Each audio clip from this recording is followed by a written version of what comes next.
Hello, in this video I will tell you how you can create Google Search Console, the Google Webmaster tool for your WordPress website. So just open the new tab and search for Search Console, and here you will see Google Search Console. So just open this first link and click on Start Now. You can log in using your Google account, and if you already have account then it will open that. So here you can click on the drop down and here you will see all of your websites. So here you can click on add property. So here you can use any of these methods. So let's just go to the website and you can copy the link of your website and input the link over here and click on continue. So here you have several methods to verify. So I will add using this HTML tag. So you can just copy it and go to your website, and here you can scroll down and go to appearance, go to theme file editor. So here is my theme files, and I can just scroll down and I will go to theme header, which is the header.php file. So you can just open this file and here you can scroll down, and here inside this head tag you can just enter this tag and you can click on update. These changes can face issue in the future because we just added this tag in our parent theme and we don't have a child theme.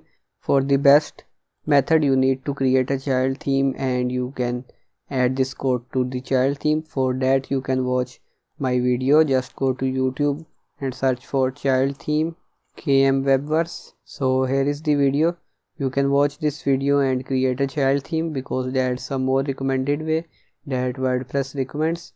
But as I don't want to update my theme, so I have just added that in this parent theme, and after that just click on verify, and here we need to wait a little bit, and here you can see ownership is verified. So if this show any error here, then just wait a few minutes and then click on verify again.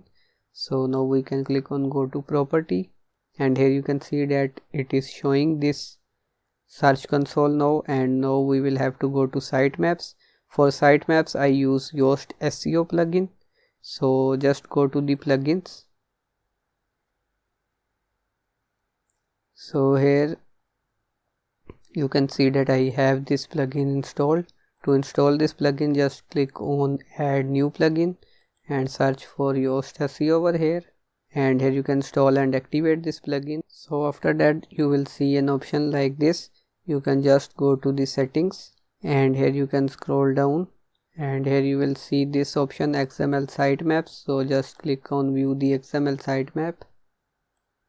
So just copy this thing from your sitemap, which is the name of your sitemap, the main sitemap, and just go to the sitemap, and here you can enter this link and click on submit, and here you will see several sitemaps. So if you don't want to index like this slide, the CMS block and these different things, because all of these things will be indexed on Google if you will submit all of these sitemaps. So first of all, so I recommend you to just exclude the ones that you don't want to index on Google.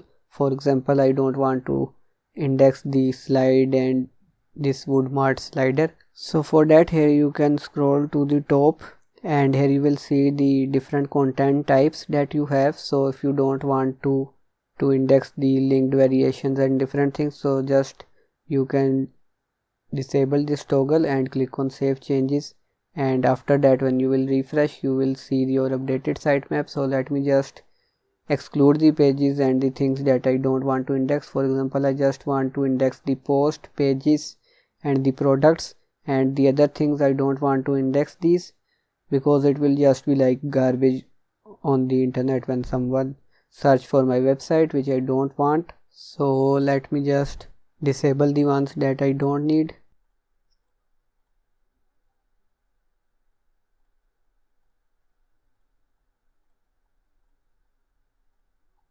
Now I have disabled the one that I don't want to index, and now let's refresh the sitemap. So here you can see the updated one, and here I can scroll down and here you will see different categories as well. So if you don't want to index the brand, you can just exclude that as well, because these are showing more options on my end because I have woodmart theme installed, which creates all of these post types. so I can exclude the ones that I don't need. So now we can just click on refresh, and here you can see that now we only see page, products and the product categories. So we can also copy the names of these and we can submit the sitemap. So this will index your pages and the posts on Google, and you can copy this product sitemap which will index your products. If you have an e-commerce website, then you will see this thing, and this is the product categories. So here you can see it has discovered the pages, and now when we will go to overview, here we will see the data when someone will click on our website through Google. So we can just close it now, and here in the site features and site basics you can also set up the website taglines and things if you want. So that's how you can set up Google Search Console and sitemaps on your WordPress website. So don't forget to like, comment and subscribe to encourage me for more videos. So that's it for the video. See you next time.